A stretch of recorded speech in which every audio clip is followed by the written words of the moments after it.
ఈ రోజున విద్య అనేది ప్రతి ఒక్కరు కూడా కంపల్సరీగా విద్యని అభ్యసించాలా. కనీసం ఎంతవరకు వీలైతే అంత కనీసం 10వ తరగతి వరకన్నా చదువుకుని తప్పకుండా మీరందరూ కూడా ఉన్నత చదువులకు వెళ్ళి మీ కాళ్ళ మీద మీరు నిలబడటమే కాకుండా మీ తల్లిదండ్రులకి తోడుగా ఉండాల్సిన ఆవశ్యకత ఉంది. అది సాధ్యమయ్యేది ఒక చదువు వల్ల. చదువుల కోసం నారా చంద్రబాబు నాయుడు గారు 1995 సంవత్సరంలో మీరు చాలామంది పుట్టింటారు.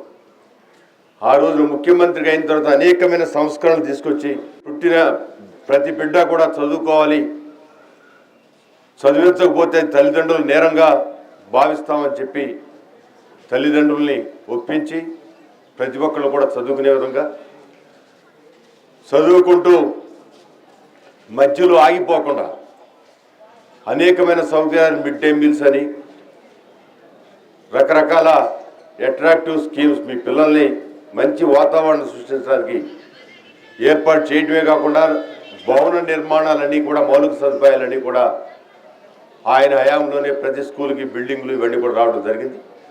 ఆ తర్వాత వచ్చిన ప్రభుత్వాలన్నీ కూడా చదువుల కోసం ప్రత్యేకమైన శ్రద్ధ వహించి మన ఆంధ్ర రాష్ట్రంలో పిల్లలు బాగా చదువుకోవాలి అనే కాన్సెప్ట్ని తీసుకొచ్చిన సంగతి కూడా ఒకసారి మీకు గుర్తు చేస్తూ ఉన్నాను. ఈ రోజున ప్రప్రదంగా నారా చంద్రబాబు నాయుడు ముఖ్యమంత్రి అయిన తర్వాత మొట్టమొదటి సంతకం మెగా డిఎస్సి మీద పెట్టడం జరిగింది. మెగా డిఎస్సి అయితే మాకేంటని మీకు అనుకోవచ్చు. ఉపాధ్యాయుల కొరత లేకుండా ప్రతి స్కూల్లోనూ స్ట్రెంగ్త్కు సరిపడా ఉపాధ్యాయులు ఉండే విధంగా, ఉపాధ్యాయులు స్ట్రెంగ్త్ ఉంటేనే మనకి చక్కగా చదువు చెప్పగలుగుతారు. వాళ్ళందరినీ కూడా ఉన్నతమైన పరీక్షలు నిర్వహించి మంచి వాళ్ళని తీసుకునే విధంగా దాంట్లో ట్రాన్స్పరెన్సీగా ఎక్కడ కూడా ఎలాంటి మార్గాలు లేకుండా డైరెక్ట్గా వాళ్ళ మెరిట్ని బట్టి తీసుకునే విధానం గతంలో ఆయనే మొదలుపెట్టారు. గత 5 సంవత్సరాల్లో అలాంటి కార్యక్రమం చేయలేదు గత ప్రభుత్వం. ఇప్పుడు మరలా మొట్టమొదటి సంతకం పెట్టి దాన్ని కూడా అది మీకోసం ఏర్పాటు చేయడం జరిగింది. మీకు 10th క్లాస్ అవగానే చదువుకోవడం ఇంటర్మీడియట్ కూడా నారా చంద్రబాబు నాయుడు గారి నాయకత్వంలో ఈ కాలేజీ రావటమే కాకుండా ఈ కాలేజీకి మంచి భవన నిర్మాణం కూడా జరిగింది. మీరు బయటకు వెళ్లకుండా 10th క్లాస్ ఇక్కడే చదివిందా ఇక్కడ ఏ విధంగా మంచి మెరిట్ వస్తూ ఉందో 82% వచ్చింది, 87% అటువంటి గవర్నమెంట్ స్కూల్స్లో చాలా ఎక్కువ. దాన్ని ఇంకా మాస్టారు రమేష్ గారు దాన్ని 95కి 96 తీసుకెళ్ళాలని వారిని కోరుతా ఉన్నాను.